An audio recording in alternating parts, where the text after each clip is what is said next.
জীবনকে যদি একটা যুদ্ধক্ষেত্র হিসেবে ভাবা হয়, তবে লিমন সেই যুদ্ধের এক লড়াকু সৈনিক। বাস্তবতার সাথে তার লড়াইয়ের গল্পটা কেবল তার একার নয়, এটা হয়তো হাজারো মানুষের জীবনের প্রতিচ্ছবি। লিমন এমন একজন মানুষ যে কখনো হার মানতে শেখেনি, যতই প্রতিকূলতা আসুক না কেন। লিমনের জন্ম হয়েছিল এক নিম্নবিত্ত পরিবারে। অভাব তার জীবনের শুরু থেকেই ছিল এক নিত্যসঙ্গী। ছোটবেলায় যখন অন্য বাচ্চারা খেলতো বা স্কুলে যেত, লিমনকে তখন পরিবারের পাশে দাঁড়াতে হতো।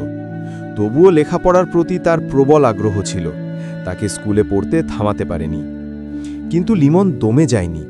দিনে সে কাজ করত আর রাতে রাশ বই পড়ত। এই বইগুলো তার মনকে এক নতুন দিশা দেখায়। সে বুঝতে পারে জ্ঞানই হলো তার সবচেয়ে বড় অস্ত্র। নিজের চেষ্টায় সে বিভিন্ন পরীক্ষার প্রস্তুতি নিতে শুরু করে। একাধিকবার ব্যর্থতা এসেছে তার জীবনে। কখনো চাকরির পরীক্ষা দিয়েও সফল হয়নি, কখনো বা কাজ হারিয়েছে। কিন্তু প্রতিবার ব্যর্থতার পর সে নতুন উদ্যমে ফিরে এসেছে, কারণ সে জানত প্রতিটি ব্যর্থতা তাকে আরও শক্তিশালী করে তোলে।